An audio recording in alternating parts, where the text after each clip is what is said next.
Current affairs के अंतर्गत, मतलब समसामयिकी घटना के अंतर्गत हम लोग 18वीं लोकसभा चुनाव 2024 को पढ़ेंगे। आज का जो हमारा टॉपिक है 18वीं लोकसभा चुनाव, 18वीं लोकसभा चुनाव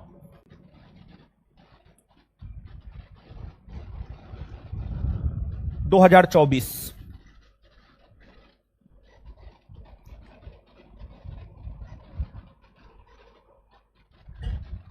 अठारहवीं लोकसभा चुनाव 2024 ये आज का हमारा टॉपिक है। ठीक है, लोकसभा, 18वीं लोकसभा चुनाव। सबसे पहले थोड़ा सा हम लोग लोकसभा के विषय में जानते हैं, थोड़ा सा हम लोग लोकसभा के विषय में जानते हैं। भारत में संसदीय शासन प्रणाली यानी पार्लियामेंट्री सिस्टम है, और भारत में जो पार्लियामेंट्री सिस्टम है, पार्लियामेंट्री सिस्टम में संसद का 2 सदन होता है। जैसे ब्रिटेन में पार्लियामेंट्री सिस्टम है, ब्रिटेन में भी संसद का 2 सदन है, हाउस ऑफ कॉमन और हाउस ऑफ लॉर्ड। और ब्रिटेन से ही भारत ने संसदीय शासन प्रणाली को अपनाया है। तो भारत में भी संसद के 2 सदन होते हैं, और भारत में संसद के जो 2 सदन होते हैं, एक लोकसभा और दूसरा राज्यसभा, एक लोकसभा और दूसरा राज्यसभा। तो भारतीय संसदीय परंपरा के अंतर्गत संसद का एक सदन लोकसभा होता है, संसद का एक सदन लोकसभा होता है। और जो लोकसभा होता है इसका चुनाव आजादी के बाद से लेकर अभी तक 18 बार हो चुका है, 18 बार। जिसमें पहली लोकसभा का चुनाव 1951-52 में, पहली लोकसभा का चुनाव 1951-52 में, पहली लोकसभा का चुनाव अक्टूबर 1951 में शुरू हुआ और फरवरी 1952 में खत्म हुआ। पहली लोकसभा का चुनाव अक्टूबर 1951 में शुरू हुआ, अक्टूबर 1951 में शुरू हुआ और फरवरी 1952 में खत्म हुआ। तो पहला लोकसभा का चुनाव 1951-52 में हुआ। फिर आपको दूसरी लोकसभा का चुनाव 1957 में, तीसरी लोकसभा का चुनाव 1962 में। फिर इस प्रकार से ऑनवर्ड सामान्य तौर पर प्रत्येक 5 वर्ष की अवधि पर लोकसभा के चुनाव आयोजित होते हुए आए हैं, जिसमें 18वीं लोकसभा का चुनाव अप्रैल मई जून 2024 में आयोजित हुए हैं। तो 18वीं लोकसभा का चुनाव 2024 में हुआ है। 18वीं लोकसभा का चुनाव जो 2024 में हुआ है, तो पहला बात करंट के लिहाज से इसी बात को आप याद रखिएगा कि देखिए जनरल कंपटीशन में जैसे 2024 का ईस्वी है, तो आपसे परीक्षा ये तक पूछता है कि 2024 में हम लोगों ने कौन सा गणतंत्र दिवस मनाया, 2024 में हम लोगों ने कौन सा स्वतंत्रता दिवस मनाया। तो आपसे पूछा जा सकता है जो 2024 में लोकसभा के चुनाव हुए हैं वे क्रम संख्या से कौन सा है, तो 18वीं है। क्या है? 18वीं। अब लोकसभा का चुनाव होता है, लोकसभा का जो चुनाव होता है, अब सवाल यह उठता है लोकसभा का चुनाव कौन करवाता है, लोकसभा के चुनाव में कौन भाग लेते हैं। तो जो लोकसभा का चुनाव होता है, लोकसभा का चुनाव इलेक्शन कमीशन ऑफ इंडिया के द्वारा करवाया जाता है। जो लोकसभा का चुनाव होता है, लोकसभा के चुनाव की अगर हम बात करें तो लोकसभा का चुनाव election commission of India, election commission of India, Lok Sabha का चुनाव इलेक्शन कमीशन ऑफ इंडिया के द्वारा करवाया जाता है। और इलेक्शन कमीशन ऑफ इंडिया सिर्फ लोकसभा का चुनाव नहीं करवाता है, बल्कि लोकसभा के साथ साथ राज्यसभा का चुनाव, विधानसभा का चुनाव, विधान परिषद का चुनाव, राष्ट्रपति का चुनाव, उपराष्ट्रपति का चुनाव, ये तमाम ऐसे चुनाव होते हैं जो कि इलेक्शन कमीशन ऑफ इंडिया के द्वारा करवाए जाते हैं। तो राष्ट्रपति, उपराष्ट्रपति, राज्यसभा, लोकसभा, विधानसभा, विधान परिषद, ये तमाम ऐसे चुनाव होते हैं जो कि इलेक्शन कमीशन ऑफ इंडिया के द्वारा करवाए जाते हैं, जो कि इलेक्शन कमीशन ऑफ इंडिया के द्वारा करवाए जाते हैं। ठीक है, एक प्रश्न का जवाब तो हमें मिल गया कि लोकसभा का चुनाव कौन करवाता है, तो इलेक्शन कमीशन ऑफ इंडिया करवाता है। अब दूसरा सवाल यह है कि लोकसभा का चुनाव किस तरीका से होता है। लोकसभा का चुनाव किस तरीका से होता है? देखिए, लोकसभा का चुनाव फर्स्ट पास्ट दी पोस्ट सिस्टम के तहत होता है। लोकसभा के चुनाव की अगर हम बात करें तो जो लोकसभा का चुनाव होता है वह फर्स्ट पास्ट दी पोस्ट सिस्टम,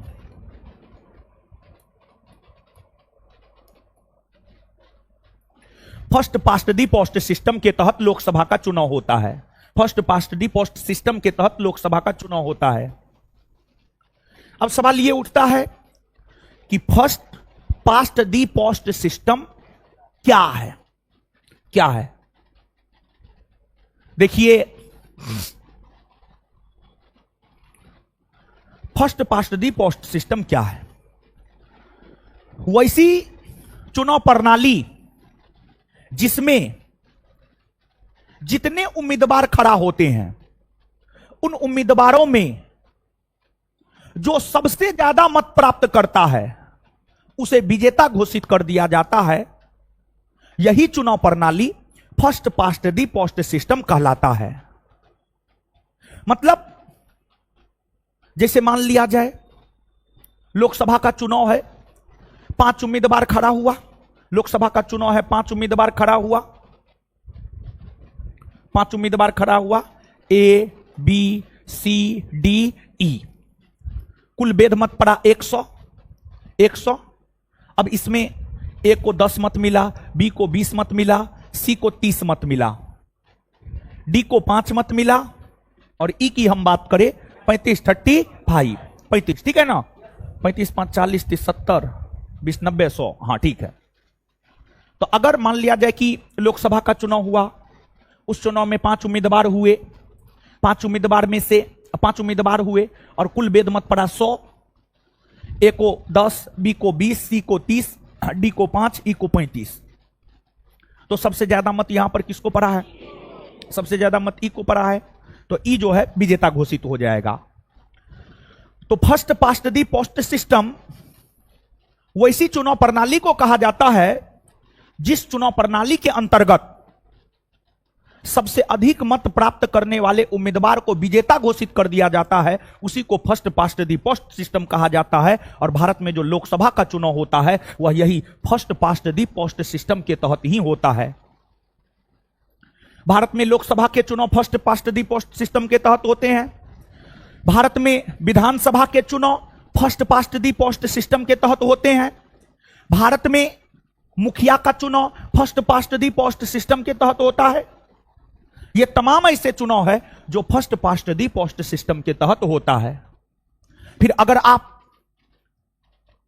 राज्यसभा, राष्ट्रपति, उपराष्ट्रपति के चुनाव की अगर आप बात करेंगे तो राज्यसभा, राष्ट्रपति, उपराष्ट्रपति का चुनाव आनुपातिक प्रतिनिधित्व के आधार पर एकल संक्रमणीय मत प्रणाली के द्वारा होता है। देखिए, अनुपातिक प्रतिनिधित्व के आधार पर एकल संक्रमणीय मत प्रणाली, यह भी चुनाव करवाने का एक तरीका है।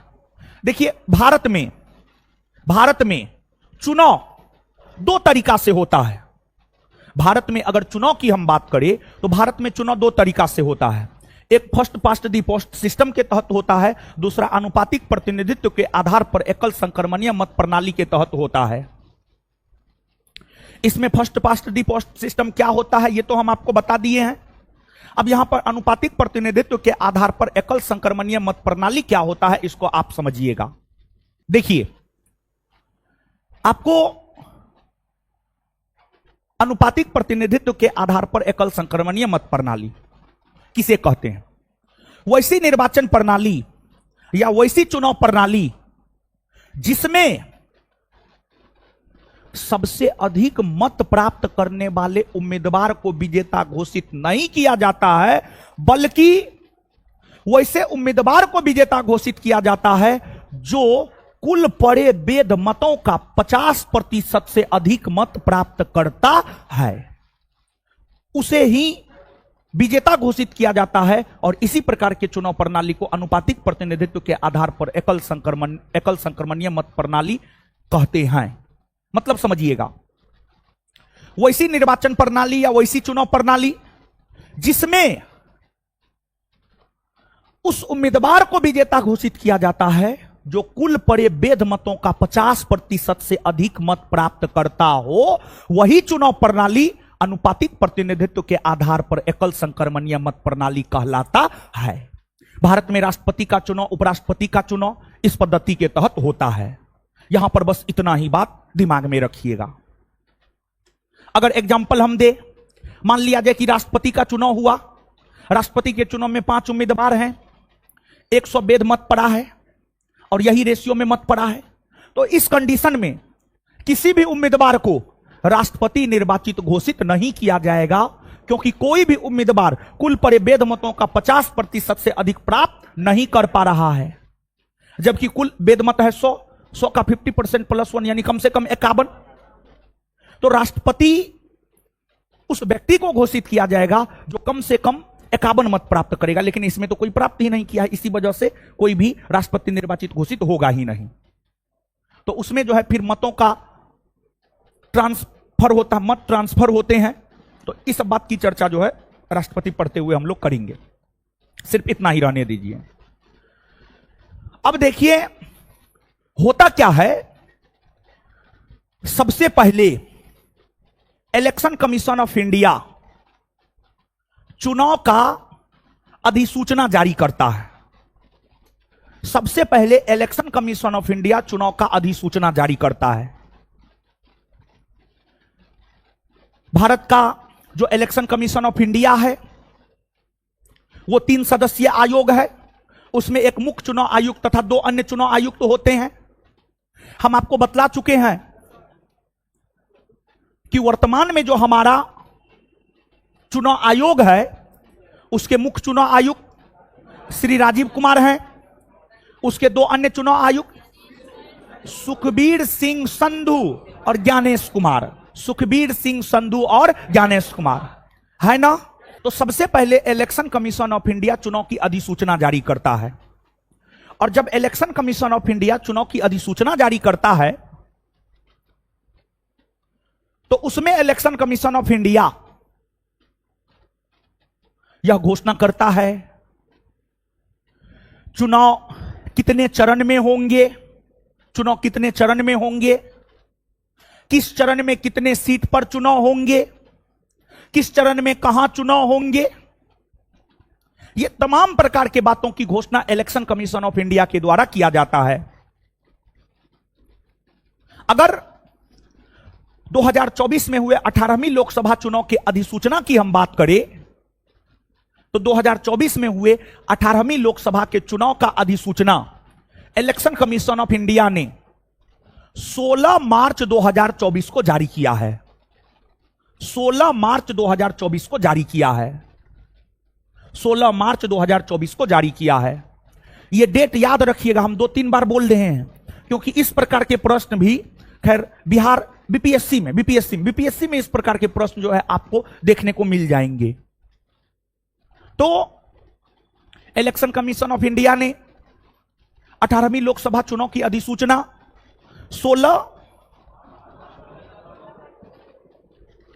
16 मार्च 2024 को जारी किया।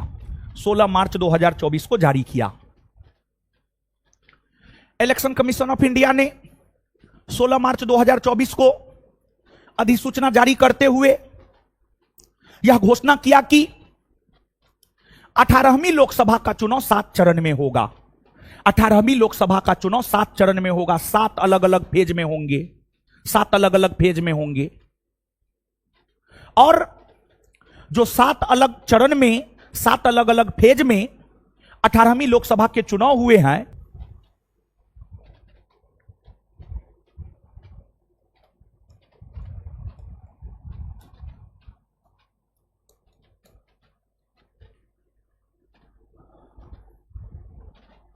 प्रथम फेज, फेज 1। प्रथम फेज के चुनाव की अगर हम लोग बात करें तो यह हुआ है आपको 19 अप्रैल 19 अप्रैल 19 अप्रैल 2024। 19 अप्रैल 2024। हर जगह 2024 ही होगा, 2024 हम नहीं लिखेंगे।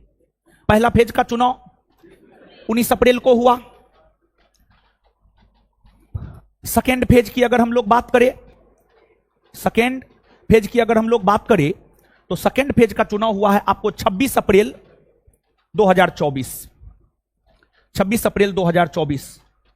फिर आपको थर्ड फेज के चुनाव की अगर हम लोग बात करें तो थर्ड फेज का चुनाव हुआ है, थर्ड फेज का चुनाव हुआ है 7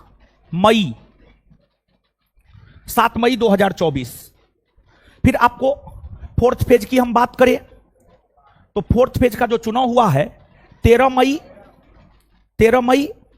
और जो फिफ्थ फेज है, फिफ्थ फेज की अगर हम बात करें तो फिफ्थ फेज का जो चुनाव हुआ है वह आपको 20 मई को हुआ है, वह आपको 20 मई को हुआ है, 20 मई को हुआ है।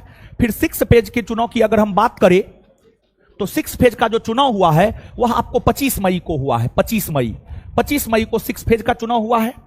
और सेवंथ फेज की अगर हम बात करें तो सेवंथ फेज का जो चुनाव हुआ है वह हुआ है आपको 1 जून को। सेवंथ फेज का चुनाव हुआ है 1 जून को। सेवंथ फेज का चुनाव 1 जून को हुआ है। यही 7 चरणों में, यही 7 चरणों में लोकसभा के चुनाव हुए हैं। और लोकसभा की अगर हम बात करें तो लोकसभा में सीटों की संख्या कितनी है आप सब लोग जानते हैं। लोकसभा के जो चुनाव हुए हैं, लोकसभा में सीटों की संख्या वर्तमान में 543 है, 543 है, 543 है, यानी 543 है, 543 है, 543 लोकसभा सीट है। 543 लोकसभा सीट में से 542 लोकसभा सीट के लिए चुनाव हुए हैं। 543 में से 542 लोकसभा सीट के लिए चुनाव हुए हैं। और देखिए यहां पर थोड़ा सा आप जानिए, लोकसभा की अगर हम बात करें तो लोकसभा में वर्तमान में 543 सीट है, जिसमें 543 में से 542 के लिए चुनाव हुए, एक सीट के लिए चुनाव नहीं हुआ। और जिस एक सीट के लिए चुनाव नहीं हुआ वह है आपको सूरत, गुजरात का सूरत लोकसभा क्षेत्र के लिए लोकसभा का चुनाव नहीं हुआ। क्यों नहीं हुआ? भारत के चुनाव के इतिहास में संभवतः पहली बार ऐसा हुआ है कि लोकसभा का चुनाव कोई निर्विरोध जीत गया है। लोकसभा का चुनाव कोई निर्विरोध जीत गया है, निर्विरोध जीत गया है। और बीजेपी के उम्मीदवार मुकेश दलाल, बीजेपी के उम्मीदवार थे मुकेश दलाल, जो कि सूरत लोकसभा क्षेत्र से निर्विरोध लोकसभा का चुनाव जीते, निर्विरोध लोकसभा का चुनाव जीते। मतलब जो है उनके विरोध में कोई खड़ा ही नहीं हुआ, ऐसा कहा जाता है। लेकिन खड़ा हुआ था, कांग्रेस का उम्मीदवार था, लेकिन उसका नामांकन खारिज हो गया था। अरे हां, अपने से वापस लिया, उसके पीछे रीजन है ना, भारतीय जनप्रतिनिधित्व अधिनियम 1951 आया है, उसी के तहत जो है उनको डिस्क्वालीफाई कर गया, एक प्रकार से डिस्क्वालीफाई कर दिया गया, एक प्रकार से कहिए तो, समझ गए। तो सूरत लोकसभा क्षेत्र से जो है निर्विरोध लोकसभा का चुनाव बीजेपी के उम्मीदवार ने जीता, जिस वजह से 543 के जगह 542 लोकसभा सीट के लिए जो है आपको चुनाव हुए। अब आपको जब चुनाव की अधिसूचना जारी हुई तो चुनाव की अधिसूचना जारी करते हुए चुनाव का एक टैगलाइन जारी किया गया था। 2024 के लोकसभा चुनाव का एक टैगलाइन जारी किया गया था और 2024 के लोकसभा चुनाव का जो टैगलाइन था, चुनाव का पर्व देश का गर्व, चुनाव का पर्व देश का गर्व, चुनाव का पर्व देश का गर्व। ये 2024 के लोकसभा चुनाव का जो है आपको टैगलाइन रहा है। 2024 के लोकसभा चुनाव का टैगलाइन रहा है। आपको लोकसभा के चुनाव हुए 7 फेज में और इसका रिजल्ट 4 जून 2024 को घोषित किया गया। इसका रिजल्ट अगर आप देखेंगे तो जो रिजल्ट है वह आपको 4 जून 2024 को जो है आपको इसका रिजल्ट घोषित किया गया। और जब इलेक्शन कमीशन ऑफ इंडिया चुनाव की अधिसूचना जारी करता है, चुनाव की अधिसूचना जारी करने से लेकर चुनाव के परिणाम घोषित होने की तिथि तक आदर्श आचार संहिता लागू रहता है। आदर्श आचार संहिता लागू रहता है। मतलब जिस रोज चुनाव की अधिसूचना जारी हुआ और जिस रोज रिजल्ट आया, इस बीच में आदर्श आचार संहिता लागू रहता है। अब क्या है आदर्श आचार संहिता, इसकी चर्चा हम आपके साथ करेंगे। मतलब चुनाव की अधिसूचना 16 मार्च 2024 को जारी हुआ और परिणाम आया 4 जून 2024 को। परिणाम आया 4 जून 2024 को। तो 16 मार्च 2024 से लेकर 4 जून 2024 के बीच में आदर्श आचार संहिता लागू रहा है। क्या है यह आदर्श आचार संहिता, इसको हम लोग थोड़ा सा समझते हैं। देखिए, आदर्श आचार संहिता भारत के चुनाव प्रणाली के अंतर्गत इसका काफी ज्यादा महत्व है। आदर्श आचार संहिता चुनाव के दौरान राजनीतिक पार्टी क्या कर सकते हैं और क्या नहीं कर सकते हैं। चुनाव के दौरान राजनीतिक पार्टियां क्या कर सकते हैं, क्या नहीं कर सकते हैं। जैसे सेना के नाम पर मत नहीं मांग सकता है कोई भी राजनीतिक पार्टी। जैसे धर्म के आधार पर कोई राजनीतिक पार्टी मत नहीं मांग सकता है, कोई राजनीतिक पार्टी मत नहीं मांग सकता है। देखिए, जो आदर्श आचार संहिता है, भारत की तमाम राजनीतिक पार्टियां की सहमति है आदर्श आचार संहिता को लेकर के। भारत की तमाम राजनीतिक पार्टियां की सहमति है आदर्श आचार संहिता को लेकर के। और जब आदर्श आचार संहिता लागू रहता है तो जो सत्ता में आसीन लोग हैं वह अपने पावर का दुरुपयोग ना करे, वह अपने पावर का दुरुपयोग ना करे, वह अपने पावर का दुरुपयोग ना करे और सरकारी योजनाओं, आदर्श आचार संहिता के दौरान सरकारी योजना की घोषणा, नई सरकारी योजना की घोषणा नहीं हो सकता है। आचार संहिता लागू हो गया है तो कोई वैकेंसी केंद्र सरकार के द्वारा नहीं दिया जा सकता है, कोई नई योजना केंद्र सरकार नहीं ला सकता है, केंद्र सरकार किसान के खाता में पैसा नहीं भेज सकता है। देखिए, अगर ऐसा होता है तो एक प्रकार से कहिए तो चुनाव प्रभावित होता है, एक प्रकार से कहिए चुनाव प्रभावित होता है। खैर, समय समय पर आचार संहिता के उल्लंघन होते रहे हैं। बीजेपी के नेताओं ने भी आचार संहिता का उल्लंघन किया है, कांग्रेस के नेताओं ने भी आचार संहिता का उल्लंघन किया है, कांग्रेस के नेताओं ने भी आचार संहिता का उल्लंघन किया है। तो आदर्श आचार संहिता एक ऐसा नियम कानून होता है जिसके तहत चुनाव के दरमियान राजनीतिक पार्टियां क्या कर सकता है और क्या नहीं कर सकता है, इसका विवरण देखने को मिलता है। और आचार संहिता की अगर हम लोग बात करें तो यह चुनाव की अधिसूचना से लेकर के रिजल्ट आने तक जो है आपको लागू रहता है। और आचार संहिता इसलिए लागू किया जाता है ताकि पक्ष और विपक्ष दोनों को बराबर लड़ने का अधिकार मिल सके, पक्ष और विपक्ष दोनों को बराबर लड़ने का अधिकार मिल सके, इसलिए आदर्श आचार संहिता को लागू किया जाता है। आदर्श आचार संहिता के दौरान पक्ष विपक्ष, सत्ता पक्ष विपक्ष सब एक समान है। और इस अवधि के दौरान सरकारी चीजों का उपयोग सत्तासीन लोगों के द्वारा नहीं किया जाता है। अगर सरकारी चीजों का उपयोग सत्तासीन लोग करते हैं तो फिर उनके खिलाफ अगर कंप्लेन होता है तो चुनाव आयोग कार्रवाई भी करता है। आचार संहिता लागू होने के क्रम में जो पावर होता है वह सारा पावर निर्वाचन आयोग के हाथ में चला जाता है।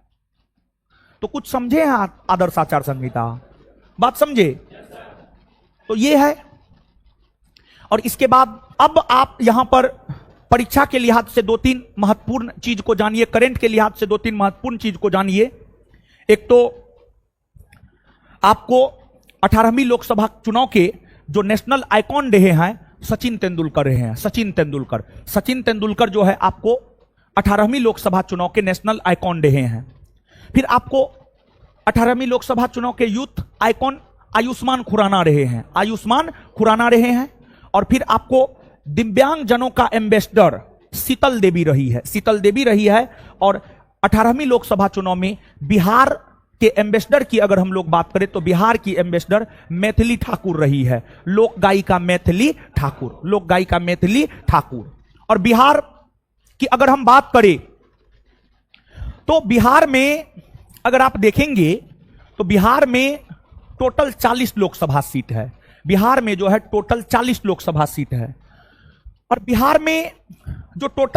लोकसभा सीट है, ये 40 लोकसभा सीट में से आपको बीजेपी भारतीय जनता पार्टी को 12 सीट मिला है। फिर आपको जदयू की अगर हम बात करें तो जदयू को भी 12 सीट मिला है। फिर इसके बाद आपको एलजेपी लोक जनशक्ति पार्टी रामविलास पासवान, लोक जनशक्ति पार्टी भी दो भाग में बट गया है। एगो का नेतृत्व पशुपति पारस करते हैं और एगो का चिराग पासवान करता है। तो चिराग पासवान 5 सीट पर चुनाव लड़े और पांचों के पांचों सीट पर चुनाव जीत गए। 5 सीट पर चुनाव लड़े और पांचों के पांचों सीट पर जो है चुनाव जीत गए, यानी उनका स्ट्राइक रेट जो है 100% रहा है।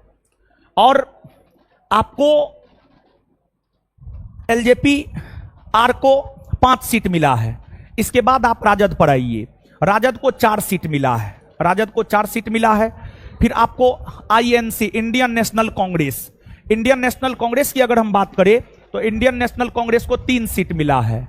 फिर आपको CPI communist party of India, इसको 2 सीट मिला है।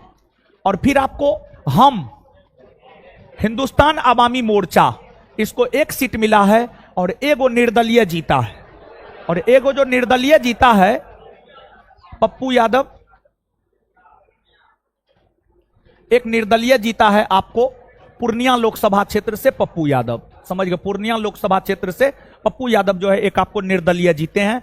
तो टोटल आप जोड़िएगा तो 12, 12, 24, 5, 29, 4, 33, 3, 36, 2, 38, 1, 39 और 1, 40। बिहार में ये रेशियो रहा है, समझ गए? तो इन चीजों को आप याद रखिएगा। सुनिए, अब 18वीं लोकसभा का चुनाव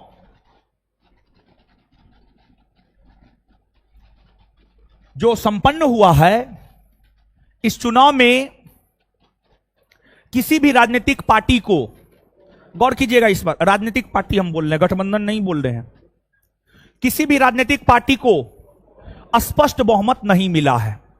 किसी भी राजनीतिक पार्टी को स्पष्ट बहुमत नहीं मिला है। कैसे स्पष्ट बहुमत नहीं मिला है? कब यह माना जाता है कि स्पष्ट बहुमत मिल जाता है? यह सब बात हम लोग समझेंगे यहां पर। आइए अब आप देखिए, आपको मूल संविधान में, मूल संविधान उस संविधान को कहा जाता है जो संविधान 26 जनवरी 1950 को लागू हुआ। 26 जनवरी 1950 को जो संविधान लागू हुआ है, उसी संविधान को हम लोग मूल संविधान कहते हैं। मूल संविधान में लोकसभा सीटों की कुल संख्या हुआ करती थी 500। 500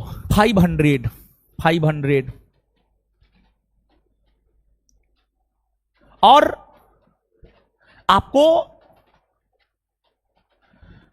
बाद में जाकर संविधान संशोधन के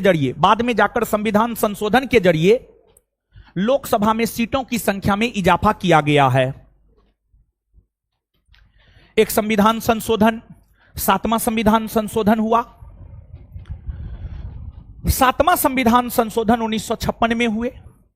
7वां संविधान संशोधन 1956 के तहत लोकसभा में सीटों की संख्या में इजाफा किया गया और सीटों की संख्या में इजाफा करते हुए 500 से बढ़ाकर लोकसभा सीट की संख्या 525 कर दिया गया। 525 कर दिया गया। मूल संविधान में लोकसभा में सीटों की संख्या हुआ करती थी 500।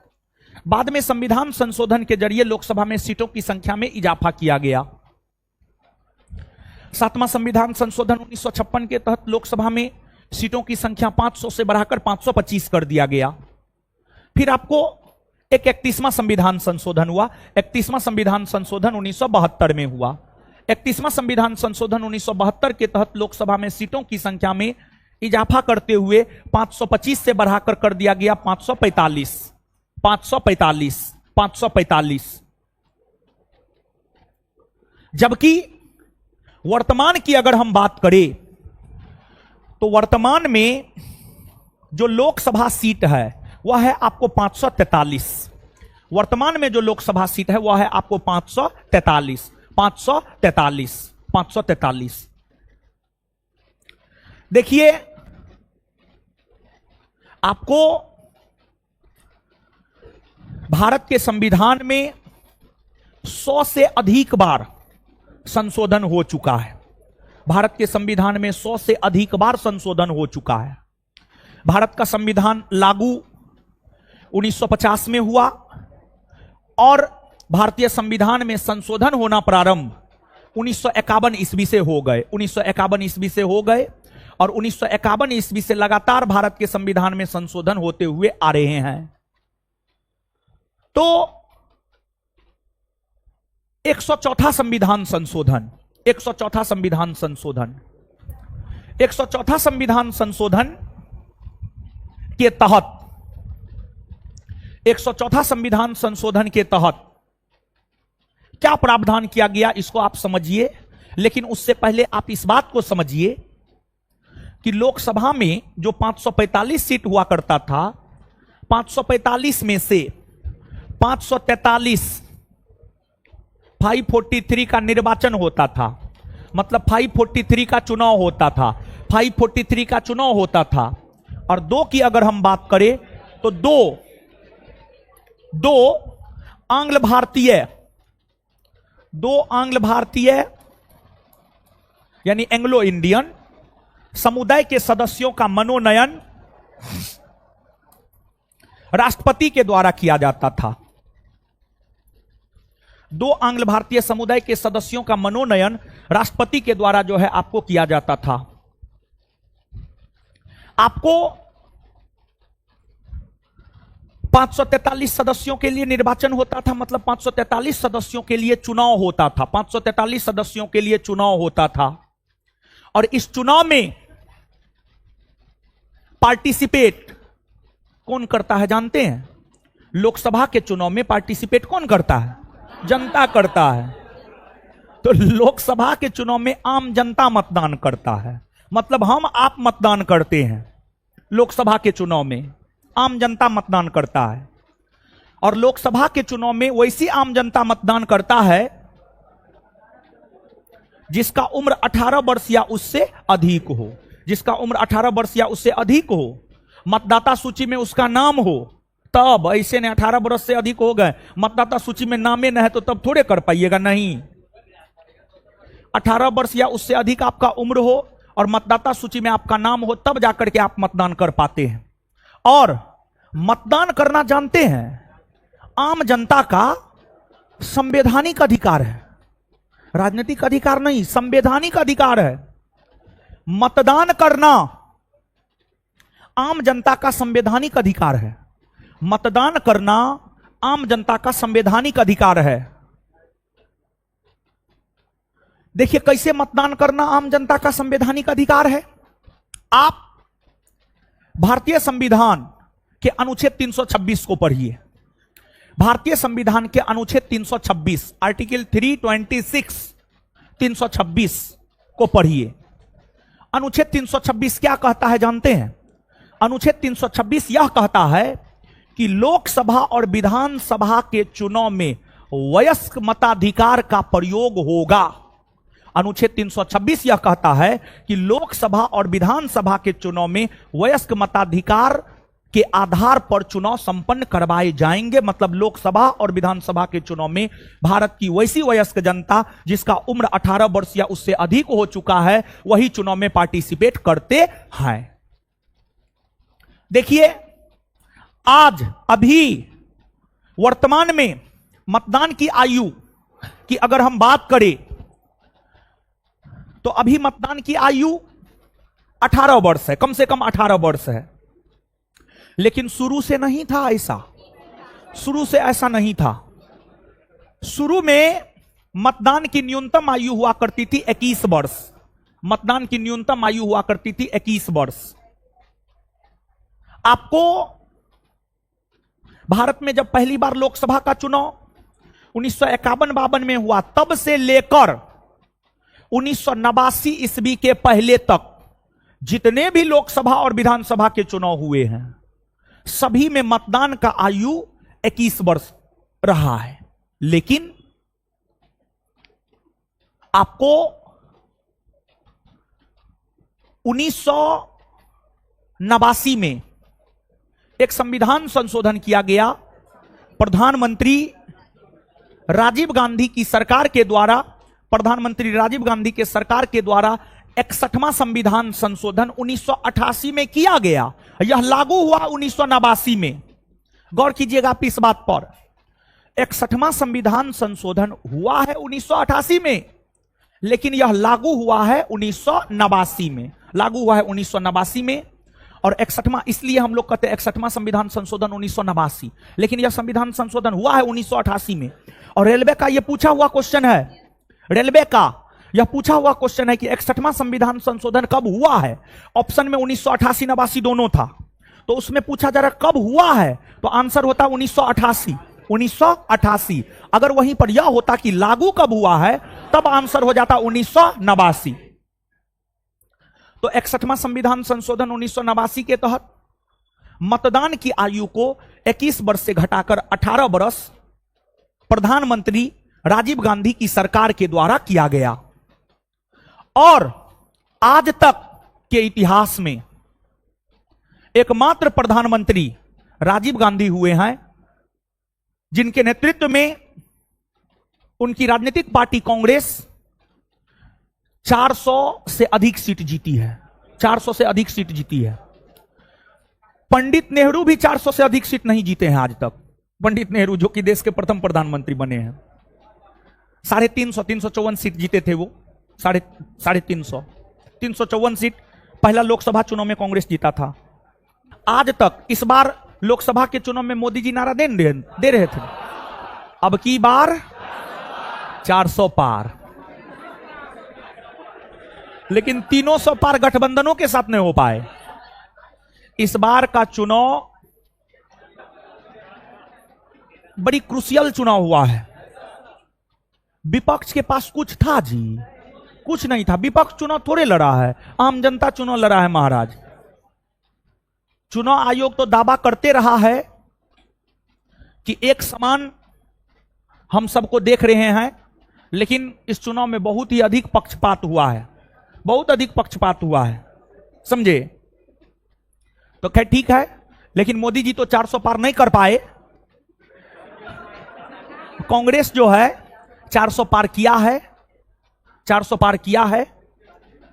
राजीव गांधी के नेतृत्व में कांग्रेस 400 पार किया था। देखिए हुआ क्या था, 1984 में इंदिरा गांधी की हत्या हो गई। तो इंदिरा गांधी की हत्या होने के बाद 1984 में जब लोकसभा का चुनाव हुआ तो कांग्रेस 400 से अधिक लोकसभा सीट जीता था, लगभग में 415 लोकसभा सीट जीता था। 415 ठीक है, 415 ठीक है, 415 लोकसभा सीट लगभग में जो है आपको कांग्रेस जीता था, यानी 400 से अधिक सीट जीता था, मान के चलिए ना, ठीक है। तो ये बात है। अब देखिएगा, आप यहां पर समझिएगा, आपको 543 के लिए निर्वाचन होता है, चुनाव होता है, और इस बार भी 543 के लिए निर्वाचन हुआ है। अब 2 आंग्ल भारतीय समुदाय के सदस्यों का मनोनयन राष्ट्रपति करते हैं। अब यहां पर आंग्ल भारतीय किसे कहा जाता है, इसको थोड़ा सा समझिएगा। देखिए, आपको भारत को 1947 में आजादी मिली, अंग्रेज भारत छोड़कर चले गए, लेकिन आप समझिएगा आजादी से पहले ब्रिटिश, फ्रांसीसी, स्वीडिश, डेनिश सब लोग भारत आए। तो आंग्ल भारतीय किसे कहा जाता है समझिएगा। यूरोपीय पिता और भारतीय माता, यूरोपीय पिता और भारतीय माता के जो संतान थे उन्हीं को कहा गया आंग्ल भारतीय। मतलब आजादी के समय वैसे लोग जिनके पिता यूरोपीय थे, मतलब वे उनके पिता या तो ब्रिटेन के थे या फ्रांस के थे या यूरोप महादेश के अंतर्गत किसी अन्य देश के थे, और उनकी माता भारतीय थी, उस प्रकार के जो लोग थे वही आंग्ल भारतीय कहलाता है। और लाखों की संख्या में उस समय आंग्ल भारतीय हुआ करते थे। तो आंग्ल भारतीय का भी प्रतिनिधित्व लोकसभा में हो, इसी को लेकर 2 आंग्ल भारतीय समुदाय के सदस्यों को लेकर संविधान में प्रावधान कर दिए गए। लेकिन हाल में कुछ वर्ष पहले केंद्र की मोदी सरकार ने भारत में गणना करवाया कि आंग्ल भारतीय अब भारत में बचे हैं या नहीं बचे हैं। तो पता चला बहुत कम आंग्ल भारतीय बचे हैं, 200 से अधिक, 200-250 आंग्ल भारतीय ही सिर्फ भारत में बचे हैं। लारा दत्ता आंग्ल भारतीय है। फिर आपको तृणमूल कांग्रेस का एक सांसद है डेरेक ओब्रायन, वो भी आंग्ल भारतीय है, वो भी आंग्ल भारतीय है। तो आपको आंग्ल भारतीय लोगों की संख्या नगण्य है, जिस वजह से केंद्र में नरेंद्र मोदी जी के नेतृत्व वाली सरकार ने संविधान में 104वां संविधान संशोधन करते हुए 2 आंग्ल भारतीय समुदाय के सदस्यों के मनोनयन संबंधी प्रावधान को समाप्त कर दिया। मतलब अब आंग्ल भारतीय समुदाय के सदस्यों का मनोनयन लोकसभा में नहीं होगा। अब आंग्ल भारतीय समुदाय के सदस्यों का मनोनयन लोकसभा में नहीं होगा। तो यही वजह है कि लोकसभा में सीटों की संख्या वर्तमान में कितना है, 543। अब देखिए, लोकसभा के चुनाव में जो मैजिक फिगर होता है वह होता है 272 लोकसभा सीट। लोकसभा के चुनाव में जो मैजिक फिगर होता है वह होता है 272 लोकसभा सीट। 272 लोकसभा सीट जो है मैजिक फिगर होता है। इसका मतलब क्या है? देखिए, जब लोकसभा का चुनाव होता है तो हर राजनीतिक पार्टी अपना भाग आजमाता है। हर राजनीतिक पार्टी अपना भाग आजमाता है, मतलब हर राजनीतिक पार्टी अपना चुनाव लड़ता है। और चुनाव में जिस राजनीतिक पार्टी को लोकसभा के कुल सीट के 50% से अधिक सीट प्राप्त होता है, उसे यह माना जाता है कि उस पार्टी को बहुमत प्राप्त हो गया। तो 543 का 50% से अधिक आप निकालिएगा तो 543 का 50% से अधिक हो जाएगा 272 लोकसभा सीट। 543 का 50% से अधिक हो जाएगा 272 लोकसभा सीट।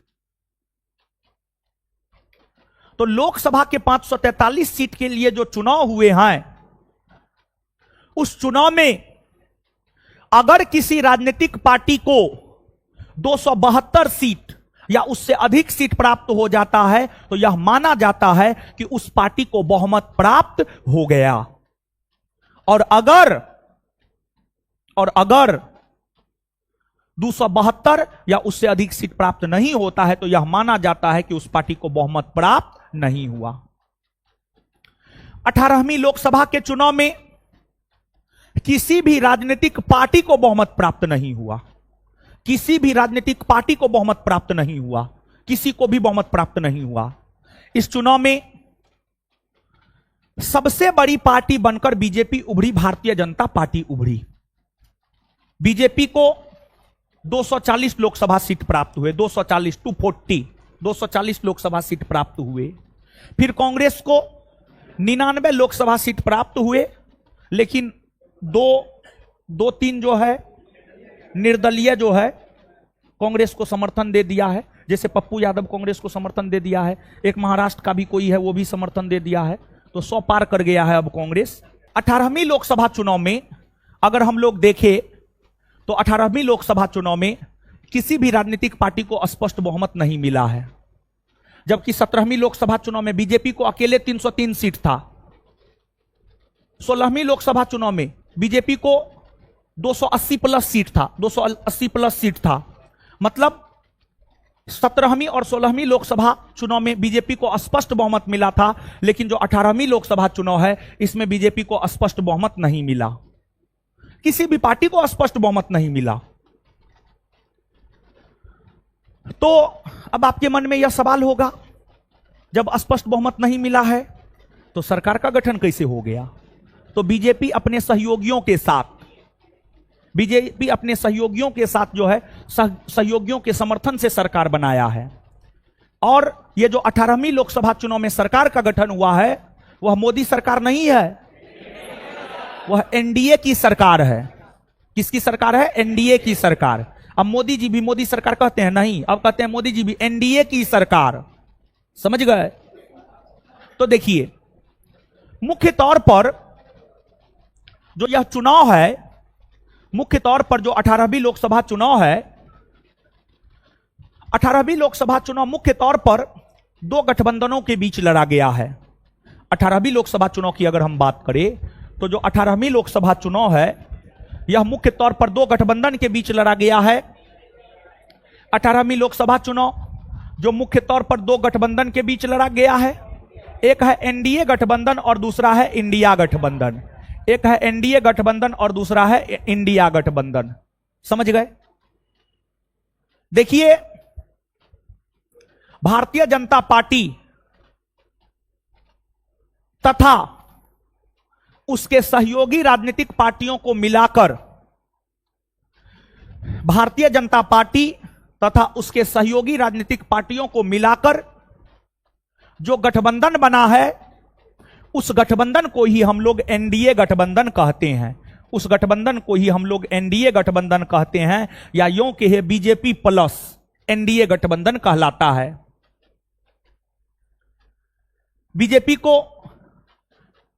बीजेपी के सहयोगी के तौर पर लोकसभा चुनाव में जनता दल यूनाइटेड ने काम किया है, लोक जनशक्ति पार्टी ने काम किया है, आंध्र प्रदेश की टीडीपी, तेलुगु देशम पार्टी, आंध्र प्रदेश की टीडीपी ने बीजेपी के सहयोगी के तौर पर काम किया है। लोक जनशक्ति पार्टी रामविलास ने बीजेपी के सहयोगी के तौर पर काम किया है। फिर आपको उत्तर प्रदेश में आरएलडी ने, अपना दल ने, महाराष्ट्र में एकनाथ शिंदे वाला शिवसेना गुट ने बीजेपी के सहयोगी के तौर पर काम किया है। तो बीजेपी अकेले 272 के मैजिक सीट को नहीं छू पाया, यानी 272 के आंकड़ा को पार नहीं कर पाया, लेकिन बीजेपी अपने सहयोगियों के साथ मिलकर 272 से ज्यादा सीट प्राप्त किया है। 240 तो बीजेपी को है, फिर 12 जदयू को है, फिर टीडीपी को 16 है, फिर लोक जनशक्ति पार्टी रामविलास को 5 है, फिर आपको शिंदे गुट को, एकनाथ शिंदे गुट शिवसेना को 7 है, फिर जो है आपको अपना दल का 1 है, जयंत चौधरी को आरएलडी को 2 सीट है। तो कुल मिलाकर के अगर आप देखेंगे तो बीजेपी अपने दम पर बहुमत प्राप्त नहीं कर सका, बल्कि बीजेपी अपने सहयोगियों के बल पर बहुमत प्राप्त कर सका। तो जो मैंडेट है, जो बहुमत है, वह एनडीए गठबंधन को मिला। एनडीए गठबंधन को मिला। एनडीए गठबंधन 290 प्लस सीट, 290 प्लस सीट जीता है। और दूसरी तरफ इंडिया गठबंधन था। इंडिया गठबंधन की अगर हम बात करें तो जो इंडिया गठबंधन है, कांग्रेस और उसका नेतृत्व करने वाला, कांग्रेस और उसको सहयोग देने वाला जो गठबंधन था, वही आपको इंडिया गठबंधन है। जैसे कांग्रेस का सहयोग बिहार में राष्ट्रीय जनता दल ने किया, कांग्रेस का सहयोग बिहार में सीपीआई ने किया, कांग्रेस का सहयोग उत्तर प्रदेश में समाजवादी पार्टी ने किया, कांग्रेस का सहयोग आम आदमी पार्टी ने किया। तो आपको कांग्रेस का नेतृत्व वाला जो गठबंधन है वही इंडिया गठबंधन है। और इंडिया गठबंधन की अगर हम लोग बात करें तो 234 प्लस सीट प्राप्त किया है। 234 प्लस सीट जो है आपको इंडिया गठबंधन प्राप्त किया है। यानी टक्कर कांटे का हुआ, कांटे का टक्कर हुआ, कांटे का टक्कर हुआ। और जिस प्रकार से आप इस बात को समझिए, जिस प्रकार से मेन स्ट्रीम मीडिया ने माहौल बनाकर रखा था अब की बार 400 पार, 400 पार, 400 पार, उसमें इस प्रकार का टक्कर अपने आप में बहुत बड़ी बात है। और अगर यह 400 पार वाली बात नहीं होती और मेन स्ट्रीम मीडिया चीजों को सही से दिखलाता, तो हो सकता था मोदी जी जो 240 में है 200 से भी कम हो जाते। समझ गए? तो ठीक है, इतिहास ये नहीं समझता है कि क्या होगा, जो हो गया है वही होगा। समझे? तो इस बार किसी भी पार्टी को स्पष्ट बहुमत नहीं मिला है, किसी भी पार्टी को स्पष्ट बहुमत नहीं मिला है। तो बहुमत प्राप्त हुआ कब माना जाता है? बहुमत प्राप्त हुआ तब माना जाता है जब लोकसभा के कुल सीट के 50% से अधिक सीट कोई भी पार्टी या कोई भी गठबंधन प्राप्त करता है, तब यह माना जाता है कि उस पार्टी या गठबंधन को बहुमत प्राप्त हुआ है। बात समझे? तो इस चुनाव में आपको एनडीए को बहुमत मिला, एनडीए को बहुमत मिला। देखिए, सब लोग कह रहा था कि जो है नीतीश कुमार पलटी मारेगा, चंद्रबाबू नायडू पलटी मारेगा। दोनों का इतिहास पलटी मारने का रहा है, दोनों का इतिहास पलटी मारने का रहा है। तो इसी वजह से दोनों लोग पीछे के इतिहास में पलटी मारे हैं, कभी बीजेपी के साथ, कभी कांग्रेस के साथ। तो इसी वजह से मारने की संभावना लोग बतला रहे थे। लेकिन आप जानिए, अगर ये दोनों पलटी मार भी देते तब पर भी शपथ मोदी जी लेते, तब पर भी शपथ मोदी जी लेते, क्योंकि राष्ट्रपति सरकार बनाने के लिए उसी पार्टी को आमंत्रण देता है जो सबसे बड़ी राजनीतिक पार्टी होती है। फिर मोदी जी अपना सरकार बना लेते, राष्ट्रपति तो उन्हीं का है, मोदी जी अपना सरकार बना लेते, फिर अपना तोड़फोड़ करते, सीबीआई, ईडी, इनकम टैक्स। समझ रहे हैं? तो नीतीश कुमार और चंद्रबाबू नायडू कम दूरदर्शी थोड़े हैं, बहुत दूरदर्शी हैं। वो समझ रहे थे इस बात को, अगर पलटियों मारेंगे ना तो फिर से मोदी जी शपथ लेंगे, इससे बेहतर है उन्हीं के साथ रहे। लेकिन हां, इस बात को जानिए कि स्पष्ट बहुमत की सरकार, स्पष्ट बहुमत की सरकार सशक्त निर्णय लेने के दृष्टिकोण से बेहतर माना जाता है। यह एक प्रकार से कहिए तो बैसाखी की सरकार है। मोदी जी अपने 2 बैसाखियों के सहारे सत्ता में आसीन है। एक भी पिलर खिसका मोदी जी की सत्ता जा सकती है, समझ गए? तो ठीक है, जो है सो है। और आपको जब चुनाव संपन्न हुए तो एनडीए गठबंधन को बहुमत मिला। एनडीए गठबंधन ने अपना नेता नरेंद्र मोदी को चुना और फिर नरेंद्र मोदी को देश के प्रधानमंत्री के रूप में शपथ राष्ट्रपति श्रीमती द्रौपदी मुर्मू ने 9 जून 2024 को दिलाई। और श्री नरेंद्र मोदी जी का यह तीसरा शपथ ग्रहण था। और उसके बाद मोदी जी ने अपने मंत्रियों के बीच कैबिनेट का बंटवारा किया और लगभग जो इससे पहले मोदी जी का कैबिनेट था उसी के अकॉर्डिंग है, लेकिन थोड़ा बहुत परिवर्तन भी है, थोड़ा बहुत परिवर्तन है। लेकिन जो बड़े बड़े पद है वो एज इट इज है। जैसे रक्षा मंत्री राजनाथ सिंह तो राजनाथ सिंह है, गृह मंत्री अमित शाह तो अमित शाह है, फिर आपको वित्त मंत्री निर्मला सीतारमण तो निर्मले सीतारमण है, विदेश मंत्री एस जयशंकर तो वही है। तो बड़े बड़े मंत्रालय जो है एज इट इज है, समझे, हल्ला मत कीजिए।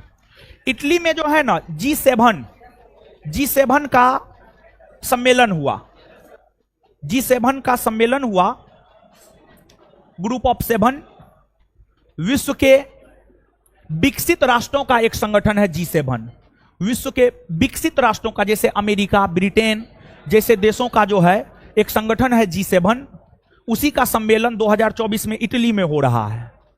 तो G7 का सम्मेलन जो इटली में हो रहा था, ऐसे भारत G7 का सदस्य राष्ट्र नहीं है, भारत G7 का सदस्य राष्ट्र नहीं है, लेकिन भारत को जो है आमंत्रण मिला था तो हमारे प्रधानमंत्री श्री नरेंद्र मोदी जी जो है आपको वहां गए। तो तीसरी बार शपथ ग्रहण के बाद मोदी जी जो सर्वप्रथम विदेश का यात्रा किए हैं वो देश है इटली, समझ गए? आइए देखते हैं लोकसभा चुनाव 2024 से संबंधित अन्य जो महत्वपूर्ण बातें हैं उन चीजों को जो है एक एक करके हम लोग देखेंगे, समझ गए? भारत में मतदान करने की जो न्यूनतम आयु है वह है आपको 18 वर्ष या उससे अधिक। आपका उम्र अगर 18 वर्ष या उससे अधिक हो गया है तब आप मतदान कर सकते हैं। लेकिन उसके लिए भी शर्त यह है कि मतदाता सूची में आपका नाम होना चाहिए। अब 18 वर्ष आपका उम्र हो गया है लेकिन भारत के मतदाता सूची में आपका नाम नहीं है, तो उस स्थिति में आप मतदान नहीं कर सकते हैं। तो उस स्थिति में आप मतदान नहीं कर सकते हैं। आप मतदान तब कर सकते हैं जब आपका उम्र 18 वर्ष या उससे अधिक हो गया है और आपका भारत के मतदाता सूची में नाम है, तब जाकर के आप मतदान कर सकते हैं। और आजाद भारत में पहली बार जब लोकसभा का चुनाव 1951-52 में हुआ था तो उस समय मतदान करने की जो न्यूनतम आयु थी वह आपको 21 वर्ष था, 21 वर्ष था। आगे चलकर प्रधानमंत्री श्री राजीव गांधी जी के द्वारा 61वां संविधान संशोधन किया गया और 61वां संविधान संशोधन के तहत ही राजीव गांधी की सरकार ने मतदान की आयु को 21 वर्ष से घटाकर 18 वर्ष कर दिया। मतदान की आयु को 21 वर्ष से घटाकर 18 वर्ष कर दिया। और वर्तमान में जो मतदान की आयु है वह आपको 18 वर्षीय है, 18 वर्ष है। अगर आपका उम्र 18 वर्ष हो गया है और भारत की मतदाता सूची में आपका नाम है तो आप मतदान कर सकते हैं। आप सभी का उम्र 18 वर्ष से अधिक होगा, क्योंकि आप जनरल कंपटीशन की तैयारी कर रहे हैं और बिहार एसआई की तैयारी कर रहे हैं, तो स्वाभाविक सी बात है आप ग्रेजुएट होंगे और आपका उम्र 18 वर्ष से अधिक होगा। तो आप सभी का नाम मतदाता सूची में होनी चाहिए।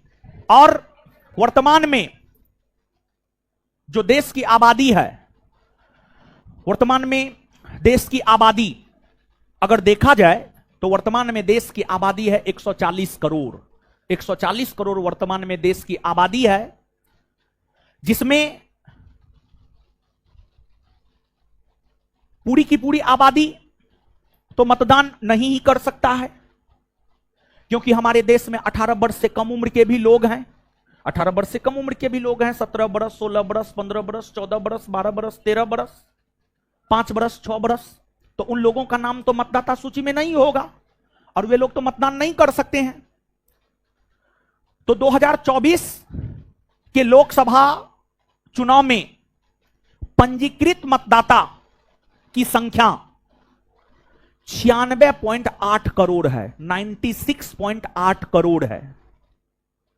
2024 का जो लोकसभा चुनाव हुआ है, इसमें पंजीकृत मतदाता, इसमें पंजीकृत मतदाता की संख्या 96.8 करोड़ है। 96.8 करोड़ है, 96.8 करोड़ है।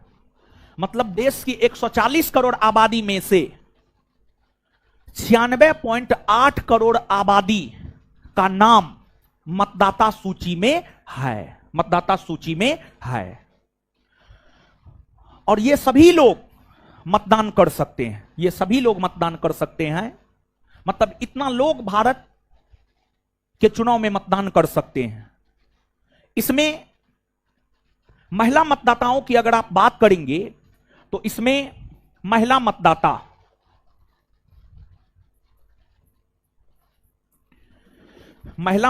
की अगर आप बात करेंगे तो महिला मतदाता है 47.1 करोड़।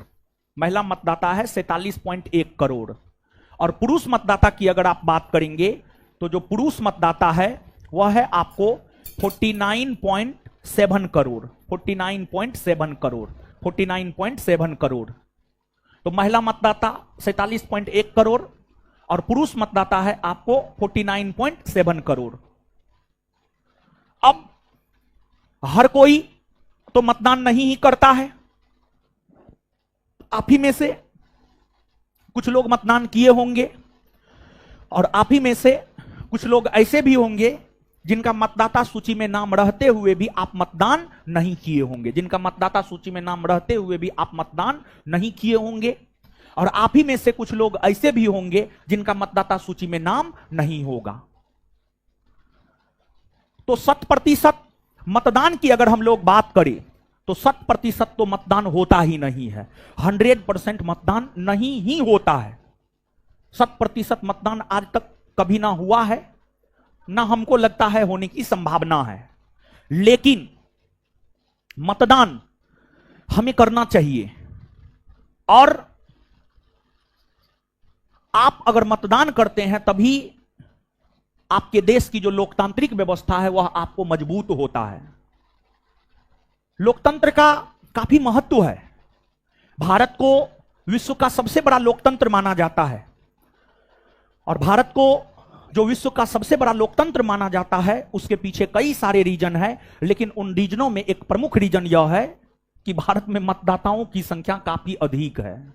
यह भी एक कारण है जिस वजह से भारत को विश्व का सबसे बड़ा लोकतंत्र माना जाता है। और 100% मतदान नहीं हुआ है, मतलब 100% मतदान नहीं हुआ है। आपको पंजीकृत मतदाता 96.8 करोड़ है और उसमें से जो मतदान किया है मतदाता उसकी संख्या है 64.2 करोड़। 64.2 करोड़, 64.2 करोड़, 64.2 करोड़ मतदाताओं ने मतदान किया है। 64.2 करोड़ मतदाताओं ने मतदान किया है, जो कि कुल मतदान प्रतिशत का अगर आप निकालेंगे तो कुल मतदान प्रतिशत का 65.79% होगा। कुल मतदान प्रतिशत का जो है आपको 65.79%, यानी ये जो आंकड़ा है, ये आंकड़ा परीक्षा के लिहाज से काफी जरूरी है। पूछा जा सकता है, काफी अच्छा प्रश्न बनता है, और इस प्रकार के प्रश्न करंट के संदर्भ में आपके परीक्षा में पूछे गए हैं, अन्य परीक्षाओं में पूछे गए हैं। तो अब आप समझिएगा, यहां पर पंजीकृत मतदाता है 96.8 करोड़, इसमें से 64.2 करोड़ मतदाताओं ने मतदान किया है। 64.2 करोड़ मतदाताओं ने मतदान किया है, यानी अगर आप इसका कितना परसेंट बराबर 64.2 निकलता है, अगर आप निकालिएगा तो वही मतदान प्रतिशत हो जाएगा, वही आपको मतदान प्रतिशत हो जाएगा। तो 2024 के लोकसभा चुनाव में अगर मतदान प्रतिशत देखा जाए तो 2024 के लोकसभा चुनाव में मतदान प्रतिशत रहा है 65.79%, 65.79%।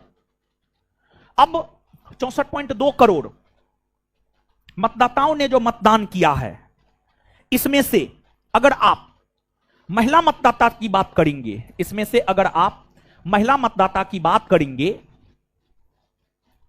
तो महिला मतदाता 31.2 करोड़, 31.2 करोड़ महिला मतदाताओं ने मतदान की है। और पुरुष मतदाताओं की अगर बात करेंगे तो बाद बाकी जो बचा हुआ है 33.0 करोड़ या 33 करोड़, 33 करोड़ पुरुष मतदाताओं ने मतदान किया है और 31.2 करोड़ महिला मतदाताओं ने मतदान की है। आज तक के भारतीय इतिहास में, और भारतीय इतिहास में ही नहीं बल्कि पूरे विश्व के इतिहास में, पूरे विश्व के इतिहास में सबसे ज्यादा महिला मतदाता 2024 के भारत के लोकसभा चुनाव में मतदान करने का काम की है। 2024 के लोकसभा चुनाव में मतदान करने का काम की है, यानी इतना अधिक महिला मतदाता जो है आपको मतदान करने का काम किया है। विश्व के किसी भी देश में इतना अधिक महिला मतदाताओं ने मतदान नहीं की है। और आप देखिए, महिलाएं अब मतदान करने में भी पीछे नहीं रही है। आप देखिए, पुरुष मतदाता 33 करोड़ और महिला मतदाता 31.2 करोड़, तो मतदान करने में भी पीछे रही है? नहीं रही है। अब महिलाएं किसी भी चीज में पीछे नहीं रहती है, समझ गए? तो ठीक है, बेहतर है, बहुत बढ़िया है।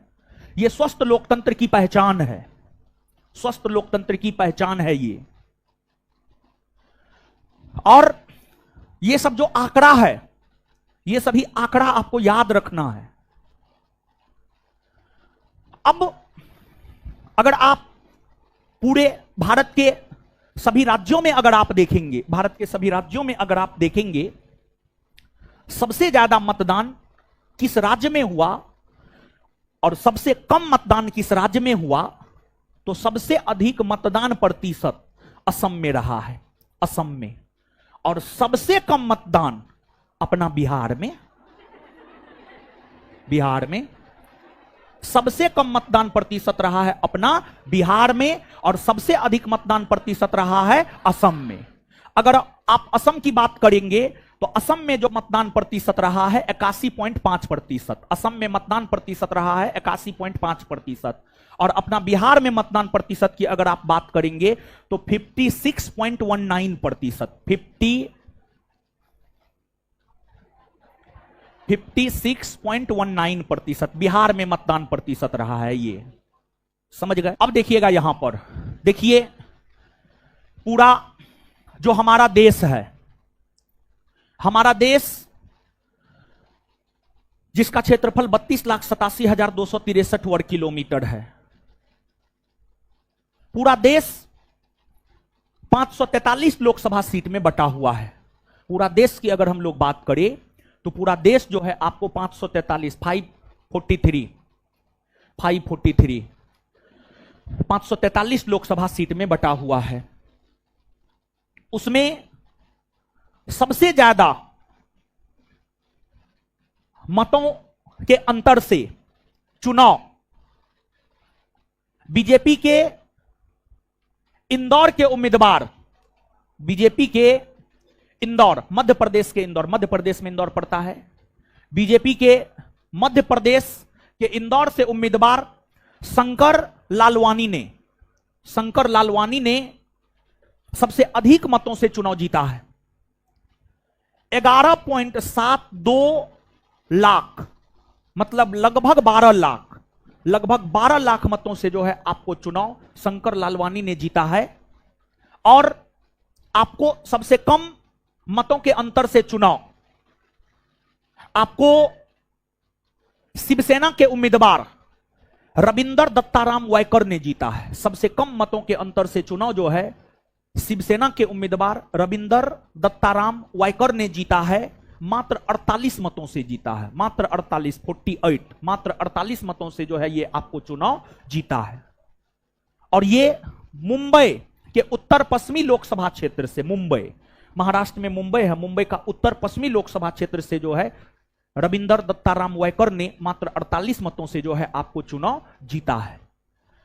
और इंदौर लोकसभा क्षेत्र की अगर आप बात करेंगे, सबसे ज्यादा नोटा का प्रयोग इंदौर लोकसभा क्षेत्र में ही हुआ है। सबसे ज्यादा नोटा का प्रयोग इंदौर लोकसभा क्षेत्र में हुआ है। और 2 लाख से अधिक नोटा का प्रयोग जो है आपको इंदौर लोकसभा क्षेत्र में हुआ है, इंदौर लोकसभा क्षेत्र में हुआ है। नोटा, इसका फुल फॉर्म होता है नन ऑफ दी एबॉब। देखिए, जितने भी उम्मीदवार हैं, उन उम्मीदवारों में से अगर आपको कोई भी पसंद नहीं है तो आप नोटा को दबा दीजिए। उन उम्मीदवारों में से कोई भी अगर आपको पसंद नहीं है तो आप नोटा को दबा सकते हैं। तो सबसे ज्यादा 18वीं लोकसभा चुनाव में सबसे ज्यादा नोटा का प्रयोग इंदौर लोकसभा क्षेत्र में ही जो है आपको हुआ है। और नोटा की अगर आप बात करेंगे तो नोटा का प्रयोग पहली बार 2014 के 16वीं लोकसभा चुनाव में, 2014 के 16वीं लोकसभा चुनाव में पहली बार नोटा का प्रयोग हुआ था। ऐसे नोटा का प्रयोग पहली बार 2013 में तब हुआ था जब 2013 में आपको राजस्थान, मध्य प्रदेश, छत्तीसगढ़, राजस्थान, मध्य प्रदेश, छत्तीसगढ़, मिजोरम और दिल्ली, इन सभी जगहों पर 2013 में विधानसभा के चुनाव हुए थे। और उन्हीं विधानसभाओं के चुनाव में 2013 में पहली बार नोटा का प्रयोग हुआ। फिर आगे चलकर 2014 में 16वीं लोकसभा के चुनाव हुए। तो 16वीं लोकसभा के चुनाव में जो है आपको पहली बार नोटा का प्रयोग हुआ और तब से लेकर आज तक जो है आपको नोटा का प्रयोग होता हुआ आया है। समझ गए? इसके बाद जो है आगे महिलाओं के प्रतिनिधित्व को लेकर भी कभी काल जो है आपको सवाल पूछा जाता है कि 18वीं लोकसभा में कुल कितनी महिला एमपी बन करके जो है आपको लोकसभा पहुंची है। तो 2024 का जो 18वीं लोकसभा चुनाव है, इसमें कुल 74 महिला सांसद बनी है। 2024 के 18वीं लोकसभा चुनाव में अगर देखा जाए तो कुल आपको जो है 74 महिला लोकसभा की एमपी बनी है। 2019 में 78 महिला एमपी बनी थी लोकसभा की। तो 2019 की तुलना में 4 कम ही हो गया इस बार। 2019 की तुलना में जो है आपको 4 कम हो गया। और बिहार की अगर आप बात करेंगे, बिहार से 5 महिला एमपी लोकसभा की बनी है। एक आपको पाटलिपुत्रा लोकसभा क्षेत्र से मीसा भारती, दूसरा आपको वैशाली लोकसभा क्षेत्र से बीना देवी, और तीसरा, और बीना देवी जो है एलजेपी लोक जनशक्ति पार्टी रामविलास से बनी है। और इसके बाद जो है आपको तीसरा सिवान से विजया लक्ष्मी देवी जदयू से एमपी बनी है, जदयू जनता दल यूनाइटेड से एमपी बनी है। और चौथा आपको समस्तीपुर से संभवी चौधरी, चौथा आपको समस्तीपुर से संभवी चौधरी बनी है, वो भी एलजेपी से ही बनी है, एलजेपी से ही बनी है। और यंगेस्ट एमपी में संभवी चौधरी का नाम आता है, यंगेस्ट एमपी में, समझ गए। एक जो है आपको शिवहर से लवली आनंद बनी है, हाँ शिवहर से लवली आनंद जदयू से बनी है, जदयू से बनी है शिवहर से लवली आनंद, ठीक है। ऋतु जायसवाल को जो है आपको लवली आनंद पराजित की है, ठीक है। जब अभी 2024 में 18वीं लोकसभा का चुनाव हो रहा था, तो अभी हमारे देश में राष्ट्रीय दल नेशनल पार्टी की संख्या कितनी है, इस बात को हमें जानना है। और साथ ही साथ जो है चुनाव से संबंधित, इलेक्शन से संबंधित कुछ ऐप है, जैसे कि आपको VHA, जैसे कि KYC, जैसे कि सी विजिल ऐप, जैसे कि सुविधा पोर्टल, जैसे कि सक्षम ऐप, ये सभी निर्वाचन यानी चुनाव से संबंधित है। तो ये सभी निर्वाचन या चुनाव से संबंधित महत्वपूर्ण एप्लीकेशन या पोर्टल है, इसको भी जो है हम लोग जान लेते हैं। कभी कताल जो है यहां से आपको प्रश्न पूछा जाता है।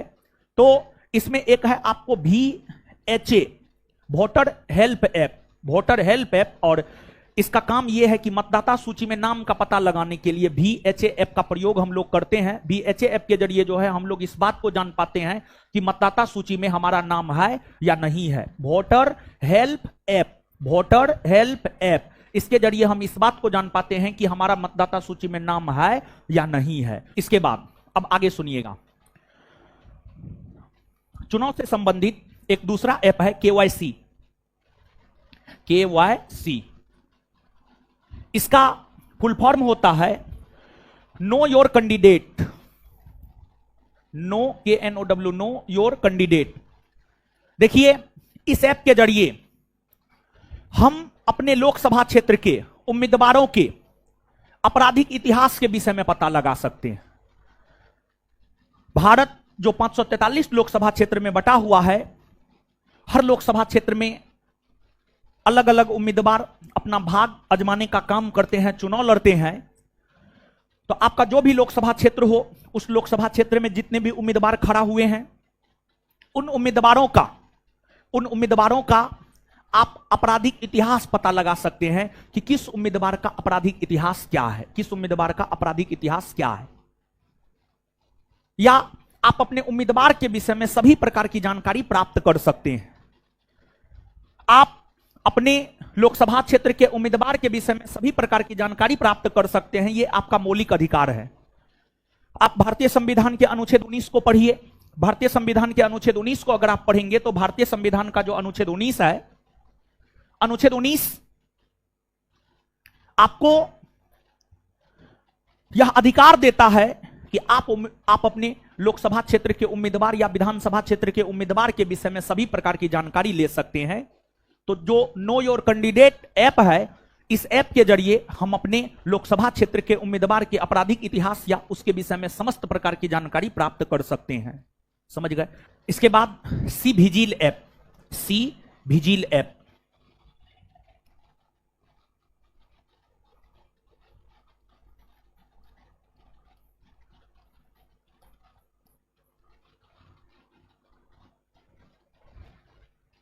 सी विजिल ऐप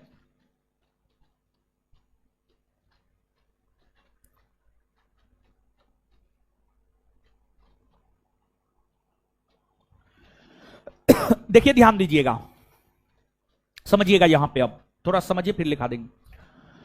देखिए, जब चुनाव की अधिसूचना जारी होती है, चुनाव की अधिसूचना जारी होते ही आदर्श आचार संहिता लागू हो जाता है। और चुनाव की अधिसूचना जारी होते ही जो आदर्श आचार संहिता लागू होता है, वह चुनाव के परिणाम तक लागू रहता है। चुनाव की अधिसूचना 16 मार्च 2024 को जारी हुई और परिणाम 4 जून 2024 को आया। तो 16 मार्च 2024 से 4 जून 2024 के बीच जो है आदर्श आचार संहिता लागू रहा। इस अवधि के दौरान अगर किसी भी राजनीतिक पार्टी के कोई भी नेता आदर्श आचार संहिता का उल्लंघन करता है, तो उस स्थिति में एक आम नागरिक भी एक आम नागरिक भी सी विजिल ऐप के जरिए निर्वाचन आयोग तक अपनी शिकायत पहुंचा सकता है कि फल्ला उम्मीदवार फल्ला लोकसभा क्षेत्र में आदर्श आचार संहिता का उल्लंघन कर रहा है। मतलब जो सी विजिल ऐप है, यह देश के आम नागरिकों को आदर्श आचार संहिता के उल्लंघन को लेकर रिपोर्ट करने में सक्षम बनाता है। मतलब मान लिया जाए कि आप जहां बैठे हैं, यह पटना साहिब लोकसभा क्षेत्र है, यहां के लोकसभा उम्मीदवार आदर्श आचार संहिता का उल्लंघन किया, तो हम या आप कोई भी सी विजिल ऐप के मदद से चुनाव आयोग तक अपनी सूचना पहुंचा सकते हैं कि हमारे या फल्ला लोकसभा क्षेत्र में आदर्श आचार संहिता का उल्लंघन हो रहा है। तो सी विजिल ऐप जो है नागरिकों को आदर्श आचार संहिता उल्लंघन की स्थिति में रिपोर्ट करने में सक्षम बनाता है। इन दोनों के विषय में जानिए। सुविधा पोर्टल देखिए, चुनाव के दौरान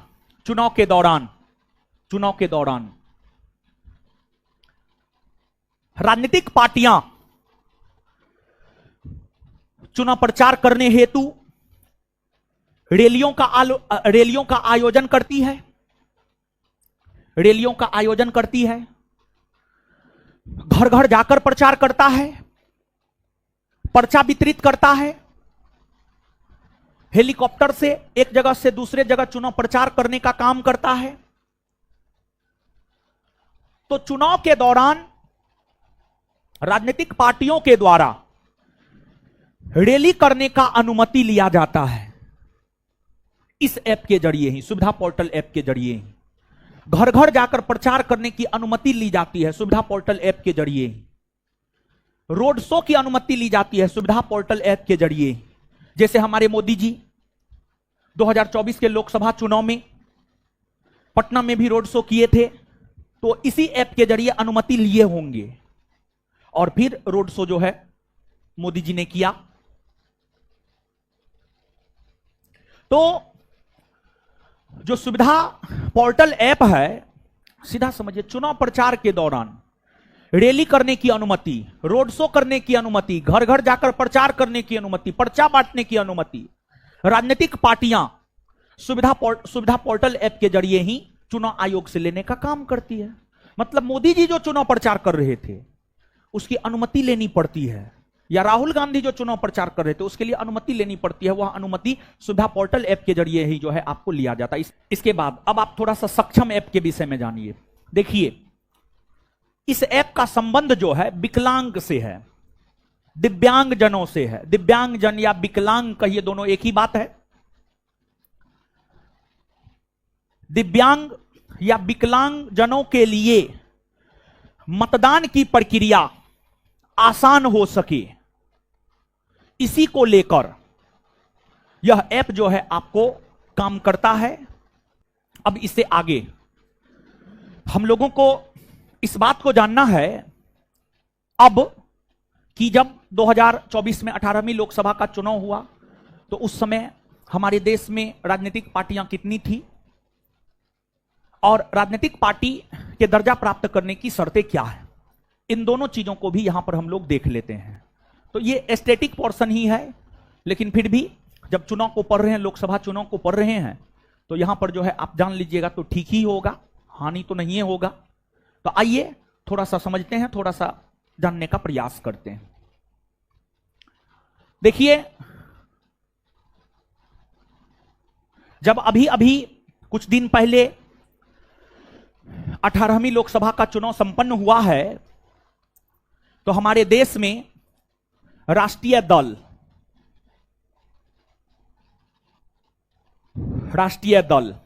की संख्या 6 है, नेशनल पार्टी की संख्या 6 है, 6 नेशनल पार्टी है। 6 जो नेशनल पार्टी है, एक है भारतीय जनता पार्टी यानी भाजपा का गठन 1980 ईस्वी में हुआ है, 1980 ईस्वी में। दूसरा है आपको कांग्रेस, भारतीय राष्ट्रीय कांग्रेस, कांग्रेस का गठन 1885 ईस्वी में हुआ है। 1885 ईस्वी में हुआ है। वही कांग्रेस जो ए.ओ. ह्यूम के द्वारा स्थापित किया गया था, वही कांग्रेस आज भी है। समझ गए? और तीसरा है आपको बहुजन समाजवादी पार्टी, बसपा, बहुजन समाजवादी पार्टी, बसपा। आपको इसका गठन 1984 में हुआ है। इसके बाद चौथा राष्ट्रीय पार्टी है आम आदमी पार्टी, आप। इसका गठन हुआ है 2012 में, 2012 में। और पांचवा अगर आप देखेंगे तो पांचवा राष्ट्रीय दल है CPIM, communist party of India मार्क्सवादी। इसका गठन हुआ है 1964 ईस्वी में। और छठा है आपको national people's party, NPP, national people's party. इसका गठन हुआ है 2013 में। इसका गठन हुआ है 2013 में। वर्तमान में अगर आप देखेंगे तो भारत में यही, वर्तमान में नहीं, वर्तमान में भी यही मान के चलना होगा, 18वीं लोकसभा चुनाव के दौरान जो है यही 6 राष्ट्रीय राजनीतिक पार्टी हुआ करती थी और वर्तमान में भी यही है। और एक बात आप जानिए, किसी भी पार्टी को जो राष्ट्रीय पार्टी का दर्जा दिया जाता है, किसी भी पार्टी को राष्ट्रीय पार्टी का दर्जा इलेक्शन कमीशन ऑफ इंडिया के द्वारा दिया जाता है, भारत के निर्वाचन आयोग के द्वारा दिया जाता है, भारत के निर्वाचन आयोग के द्वारा दिया जाता है। जो निर्वाचन आयोग होता है, निर्वाचन आयोग के कई सारे कार्य हैं। निर्वाचन आयोग का पहला कार्य यह है कि मतदाता सूची तैयार करना, दूसरा काम यह है चुनाव करवाना, तीसरा काम यह है राजनीतिक पार्टियों को राष्ट्रीय पार्टी या राज्य स्तरीय पार्टी का दर्जा देना, चौथा काम यह है चुनाव के दौरान आदर्श आचार संहिता का पालन करवाना, और भी कई सारे काम निर्वाचन आयोग के होते हैं। लेकिन ध्यान दे, अगर चुनाव में विवाद होता है तो उस विवाद का निपटारा करना निर्वाचन आयोग का काम नहीं होता है। अगर चुनाव में विवाद होता है तो विवाद का निपटारा करना निर्वाचन आयोग का काम नहीं होता है, बल्कि चुनाव विवाद को निपटाने का काम न्यायपालिका के द्वारा किया जाता है। न्यायपालिका के अंतर्गत सुप्रीम कोर्ट आता है, न्यायपालिका के अंतर्गत हाई कोर्ट आता है। आपको अगर राष्ट्रपति और उपराष्ट्रपति के चुनाव में विवाद होता है तो उसका निपटारा करता है भारत का सुप्रीम कोर्ट। और अगर लोकसभा और विधानसभा जैसे चुनाव में विवाद होते हैं तो उसका निपटारा करता है आपको हाई कोर्ट। कौन करता है? High court. हाई कोर्ट करता है। तो ये ठीक है, लेकिन अब यहां पर कुछ शर्त होता है। निर्वाचन आयोग ने कुछ शर्त राजनीतिक पार्टियों के समक्ष रखा है, और निर्वाचन आयोग ने जो कुछ शर्त राजनीतिक पार्टियों के समक्ष रखा है, अगर कोई राजनीतिक पार्टी उस शर्त को फुलफिल करता है तो उस पार्टी को राष्ट्रीय पार्टी का दर्जा दे दिया जाता है, और अगर फुलफिल नहीं करता है तो उस पार्टी से राष्ट्रीय पार्टी का दर्जा छीन भी लिया जाता है। तो अब सवाल यह उठता है कि राष्ट्रीय पार्टी का दर्जा प्राप्त करने का शर्त क्या है? राष्ट्रीय दल या राष्ट्रीय पार्टी का दर्जा प्राप्त करने का शर्त क्या है? कुल 3 शर्त है, और उस 3 शर्त में से किसी भी एक शर्त को फुलफिल करना होता है। कुल अगर आप देखेंगे तो कुल 3 शर्त है, और उस 3 शर्त में से किसी भी एक शर्त को फुलफिल करना होता है। तो क्या क्या है 3 शर्त? पहला शर्त यह है कि अगर कोई राजनीतिक पार्टी लोकसभा के कुल सीट का 2% सीट प्राप्त करता है, 2% सीट प्राप्त करता है, और यह 2% सीट 3 अलग अलग राज्य से होने चाहिए, 3 अलग अलग राज्य से होने चाहिए, 3 अलग अलग राज्य से होने चाहिए, तब उस पार्टी को राष्ट्रीय दल का दर्जा दिया जा सकता है। राष्ट्रीय दल का दर्जा प्राप्त करने का जो पहला शर्त है, पहला शर्त यह है कि अगर कोई राजनीतिक पार्टी लोकसभा के कुल सीट का 2% सीट प्राप्त करता है और वह 2% सीट 3 अलग अलग राज्य से होता है, तब उसे राष्ट्रीय दल का दर्जा दिया जा सकता है। इसका मतलब क्या है? आप सब लोग जानते हैं लोकसभा में 543 सीट है, 543 का 2% आप निकालिए, 10 पॉइंट समथिंग। 10 पॉइंट समथिंग का मतलब होता है 11। अब लोकसभा सदस्य आधा या पौने या सवा थोड़े हो सकता है, तो 543 का 2% होगा लगभग 11। यानी अगर कोई राजनीतिक पार्टी 543 लोकसभा सीट में से 11 सीट जीतता है और वह 11 सीट एक राज्य से नहीं होने चाहिए, बल्कि 3 अलग अलग राज्य से होने चाहिए। 3 अलग राज्य से होने चाहिए। जैसे मान लिया जाए 2 सीट किसी और राज्य से जीता, 5 सीट किसी और राज्य से जीता, 4 सीट किसी और राज्य से जीता, तो 2 + 5 + 4 11 हो जाएगा। यानी 3 अलग अलग राज्य से ये 11 सीट जीतना चाहिए। 3 अलग अलग राज्य से ये 11 सीट जीतना चाहिए, तब जाकर के राष्ट्रीय दल का दर्जा दिया जाता है। वर्तमान में जो लोकसभा के चुनाव हुए हैं, इस लोकसभा के चुनाव में नीतीश जी का party Janata Dal United 12 Lok Sabha seat जीता है, लेकिन सिर्फ बिहार से ही 12 लोकसभा सीट जीता है। सिर्फ एक ही राज्य से 12 लोकसभा सीट जीता है, 3 अलग अलग राज्य से नहीं जीता है। और यही वजह है कि जदयू को राष्ट्रीय दल का दर्जा नहीं दिया जा सकता है। वही 12 की जगह 11 ही जीतता, 6 गो बिहार से जीत जाता, 2 गो यूपी से जीत जाता, 6 2 8 और 3 गो झारखंड से जीत जाता। अगर ऐसा होता तब जदयू को दे दिया जाता, लेकिन ऐसा हुआ नहीं है। 12 प्राप्त किया है, लेकिन एक ही राज्य से प्राप्त किया है। इसी वजह से जदयू को राष्ट्रीय दल का दर्जा नहीं दिया जा सकता है। समझे हो? इसके बाद दूसरा शर्त क्या है? पहला शर्त यह है या दूसरा शर्त यह है कि अगर कोई राष्ट्रीय दल कम से कम 4 राज्यों में, अगर कोई राष्ट्रीय दल कम से कम 4 राज्यों में राज्य स्तरीय दल का दर्जा प्राप्त करता है, अगर कोई राजनीतिक पार्टी कम से कम 4 राज्यों में, अगर कोई राजनीतिक पार्टी कम से कम 4 राज्यों में राज्य स्तरीय दल का दर्जा प्राप्त करता है, तो उसे भी राष्ट्रीय दल का दर्जा दिया जा सकता है। आपके बिहार एसआई का पूछा हुआ यह क्वेश्चन है। कोई भी राजनीतिक पार्टी कम से कम कितने राज्यों में राज्य स्तरीय पार्टी का दर्जा प्राप्त करती है तो उसे राष्ट्रीय दल का दर्जा दिया जा सकता है? तो इसका उत्तर होता कम से कम 4 राज्य। अब यहां पर आपके मन में सवाल यह होगा कि राज्य स्तरीय दल का दर्जा प्राप्त करने का क्या शर्त है? किसी भी दल को राज्य स्तरीय दल का दर्जा तब दिया जाता है जब वह दल विधानसभा के चुनाव में कुल पड़े वैध मतों का 6%, विधानसभा के चुनाव में कुल पड़े वैध मतों का 6% और कम से कम दो विधानसभा सीट जीतता है, तब दिया जाता है राज्य स्तरीय दल का दर्जा। दूसरा, अगर कोई राजनीतिक दल किसी राज्य में लोकसभा चुनाव में कुल पड़े वैध मतों का 6% और 1 लोकसभा सीट जीतता है, तब भी उसे राज्य स्तरीय दल का दर्जा दिया जा सकता है।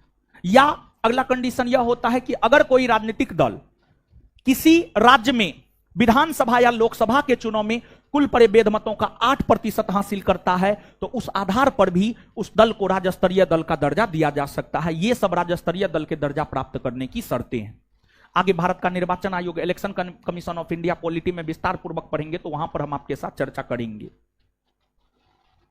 तो यहां पर राष्ट्रीय दल का दर्जा प्राप्त करने का जो दूसरा शर्त है वह यह है कि अगर कोई राजनीतिक दल कम से कम 4 राज्यों में राज्य स्तरीय दल का दर्जा प्राप्त करता है तो उसे भी राष्ट्रीय दल का दर्जा दिया जा सकता है। दूसरा शर्त यह है। अब यहां पर दोनों में से किसी भी एक शर्त को फुलफिल करना चाहिए। अब यह नहीं कि दोनों शर्त को फुलफिल करे, नहीं, दोनों में से कोई भी एक शर्त को फुलफिल करेगा तो राष्ट्रीय दल का दर्जा दिया जा सकता है। इसके बाद या तीसरा कंडीशन क्या है? तीसरा कंडीशन की अगर हम बात करें तो तीसरा कंडीशन यह है, अगर कोई राजनीतिक पार्टी लोकसभा या विधानसभा चुनाव में, अगर कोई राजनीतिक पार्टी लोकसभा या विधानसभा चुनाव में, अगर कोई राजनीतिक पार्टी लोकसभा या विधानसभा चुनाव में कम से कम 4 राज्यों में, कम से कम 4 राज्यों में कुल परिवेद मतों का 6% हासिल करता है, कुल परिवेद मतों का 6% हासिल करता है, और कुल परिवेद मतों का 6% हासिल करता है और 4 लोकसभा सीट जीतता है, 4 लोकसभा सीट जीतता है, तो इस आधार पर भी किसी दल को, किसी पार्टी को राष्ट्रीय दल या राष्ट्रीय पार्टी का दर्जा दिया जा सकता है। इसको आप समझिए एग्जाम्पल के तौर पर। जैसे मान लिया जाए राष्ट्रीय जनता दल यानी राजद, राजद मान लिया जाए राजद लोकसभा का चुनाव लड़ा। राजद ने अपना उम्मीदवार बिहार में, झारखंड में, उत्तर प्रदेश में, बंगाल में, इन 4 राज्यों में राजद ने अपना उम्मीदवार खड़ा किया। इन चारों राज्यों में राजद को लोकसभा के चुनाव में हुए कुल मतदान का, कुल वेद मतों का, लोकसभा के चुनाव में हुए मतदान में से कुल वेद मतों का 6% मत राजद को चारों राज्यों में प्राप्त हुआ लोकसभा के चुनाव में। और साथ ही साथ राजद 4 गो लोकसभा सीट भी जीत गया। बिहार में ही 4 गो लोकसभा सीट जीता है, 4 गो जीता है, मान लिया जाए कि बिहार में ही 4 लोकसभा सीट जीत गया। भले राजद झारखंड में, उत्तर प्रदेश में, बंगाल में कोई लोकसभा सीट नहीं जीता, लेकिन उन राज्यों में कुल परिवेद मतों का 6% हासिल किया और 4 लोकसभा सीट भी जीत गया। तो इस आधार पर राजद को राष्ट्रीय दल का दर्जा दिया जा सकता है, लेकिन ऐसा हुआ नहीं है। राजद बिहार और झारखंड में अपना उम्मीदवार खड़ा किया था। बिहार में जो है सिर्फ 4 लोकसभा सीट जो है आपको राजद जीता है। तो सिर्फ 4 लोकसभा सीट जीतने मात्र से राष्ट्रीय दल का दर्जा नहीं मिल जाता है, बल्कि कम से कम 4 राज्यों में लोकसभा के चुनाव में हुए कुल वेद मतों का 6% भी हासिल करना जरूरी होता है।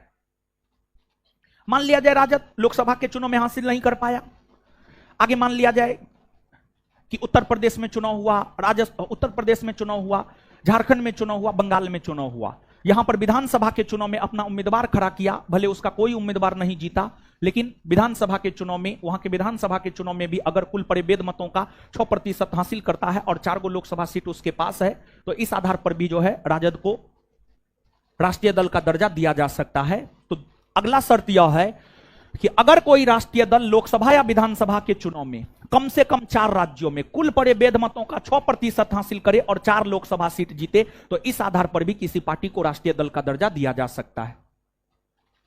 यही 3 शर्त है, और तीनों शर्त फुलफिल करना जरूरी नहीं होता है, बल्कि तीनों में से कोई भी एक शर्त फुलफिल करना जरूरी होता है। तीनों में से कोई भी एक शर्त जो है आपको फुलफिल करना जरूरी होता है, समझे।